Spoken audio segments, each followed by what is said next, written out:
La paz del Señor, querido hermano y querida hermana.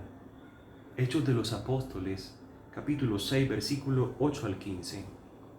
En aquellos días, Esteban, lleno de gracia y poder, realizaba grandes prodigios y signos en medio del pueblo. Unos cuantos de la sinagoga llamada de los libertos, oriundos de Cirene, Alejandría, Cilicia y Asia, se pusieron a discutir con Esteban, pero no lograban hacer frente a la sabiduría y al espíritu con que hablaba. Indujeron a unos que asegurasen: le hemos oído palabras blasfemas contra Moisés y contra Dios. Alborotaron al pueblo, a los ancianos y a los escribas, agarraron a Esteban por sorpresa y lo condujeron al Sanedrín, presentando testigos falsos que decían: este individuo no para de hablar contra el templo y la ley. Le hemos oído decir que ese Jesús de Nazaret destruirá el templo y cambiará las tradiciones que recibimos de Moisés. Todos los miembros del Sanedrín miraron a Esteban y su rostro les pareció el de un ángel. Salmo 118.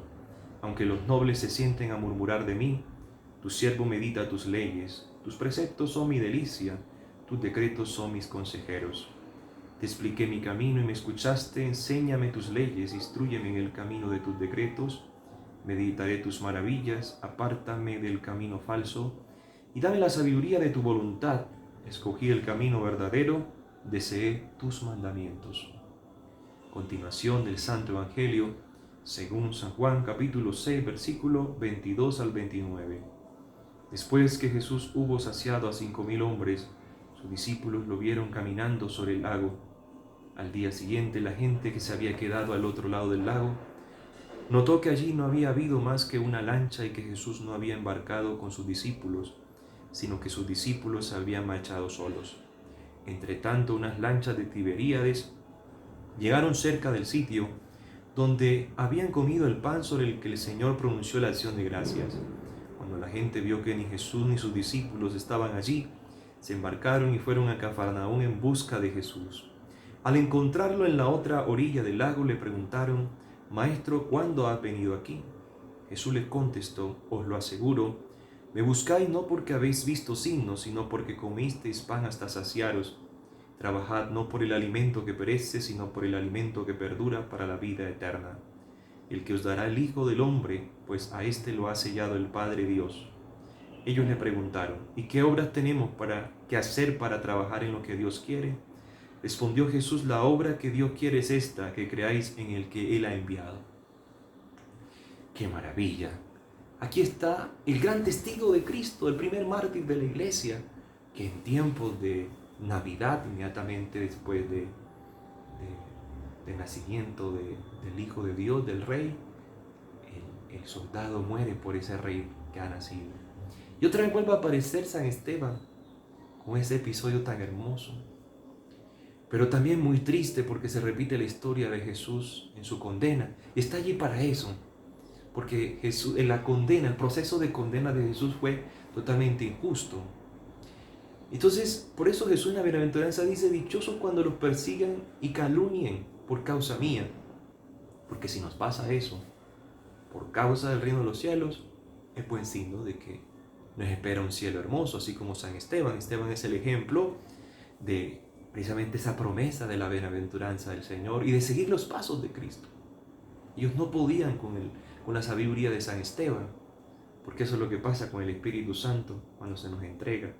Ya no necesitamos ciencia humana para convencer a nadie. Si nos damos cuenta, los filósofos de la filosofía griega, valga la redundancia, eran muy finos al hablar, conquistaban a algunos en sus ideas, pero ¿quiénes eran los que predicaban la palabra de Dios? Eran personas que no eran muy eruditas, eran personas pescadoras, del común y corriente, y cómo hacían la diferencia con relación a esos filósofos, porque se convertían a miles de personas. Acordémonos de la predicación de Pedro, que al término 3.000 personas se le unieron a la iglesia. Entonces, por eso San Pablo insistía: no debemos predicar el Evangelio con palabras humanas, con elocuencias humanas para convencer a nadie. Nosotros debemos tener a Cristo crucificado, y ese debe ser nuestro libro abierto en todo momento, que dé testimonio, así como San Esteban. Entonces resalto de San Esteban, la experiencia de Esteban es que cuando tú decides seguir a Cristo, como el mundo no camina según la santidad, te va a ver como un bicho raro, perdóname la expresión. Y al verte como un bicho raro, te va a pasar como Jesús y como San Esteban. Como no eres de los nuestros, como no actúas como nosotros, te castigamos con la lengua. Ahora, el Evangelio según San Juan, en el capítulo 6, nos narra que Jesús, después de haber saciado 5.000 hombres, sin contar mujeres y niños, viene un aspecto muy importante de posición frente a los herejes, frente a las sectas. Dice, al día siguiente, la gente que se había quedado al otro lado del lago notó que allí no había habido más que una lancha y que Jesús no había embarcado con sus discípulos, sino que sus discípulos se habían marchado solos. La gente notó, después de esa multiplicación de pan y de esa predicación, notó que Jesús ya no estaba allí. Cuando la persona está en una secta, que no es la iglesia católica, no es la iglesia verdadera, sino una secta, se da cuenta que Jesús no está allí, váyanse de ahí inmediatamente. Es lo que hace la gente. Entre tanto, unas lanchas de Tiberíades llegaron cerca del sitio donde habían comido el pan, sobre lo que el Señor pronunció. Cuando la gente vio que ni Jesús ni sus discípulos estaban allí, se embarcaron y fueron a Cafarnaúm en busca de Jesús. Cuando tú te das cuenta en una parte no está Jesús, desembárcate de ahí. Vete para otra parte. Busca a Jesús en la iglesia católica. Búscalo en la Santa Misa. No te metas en gato por liebre. Búscalo en el confesionario. No te dejes echar herejías solo porque te sientas bien allá. Es que el demonio te compra haciéndote sentir bien, con milagros, con lo que sea. Te compra con lo que sea, con tal de tenerte en el error y llevarte al infierno. Cerciórate de que donde estés sea la verdad, esté Cristo presente en el Santísimo Sacramento del altar. Otro aspecto de este Evangelio dice que Jesús les contesta, os lo aseguro, me buscáis no porque habéis visto signos, sino porque comisteis pan hasta saciaros. Mucha gente está en la iglesia solo por los milagros. Asegúrate de que cuando busques a Jesús no sea por sus milagros, no sea por sus dones, sino porque lo amas en verdad. Porque tú te sientes mal cuando te buscan por intereses, por conveniencia simplemente. Hay que buscar a Dios y a las almas por amor.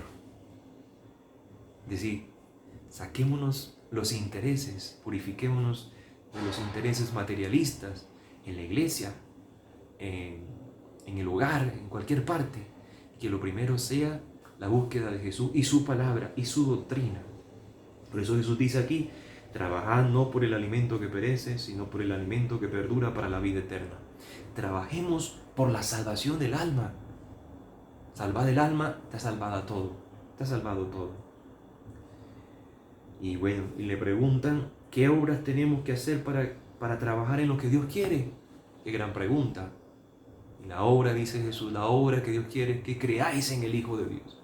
Y ahí se resume todo en la iglesia. Y se resume todo en el magisterio. Toda la doctrina católica se resume en creerle a Jesús. Si creemos a Jesús, entonces le creeremos a la iglesia católica, le creeremos a lo que han dicho los papas, le creeremos a sus encíclicas, le creeremos a la tradición, porque allí está Jesús. Porque Jesús así lo ha mandado, por eso lo hacemos. Aunque no lo entendamos, aunque nos cueste, de alguna manera como esta gente nos cueste creer, pues creer para luego entender, dice creo que San Agustín de Hipona. Creo para entender y no lo contrario. Entiendo para creer, y yo con qué fuerzas, con qué iluminación voy a entender las cosas de Dios. Tengo que pedirle a Dios que me ilumine.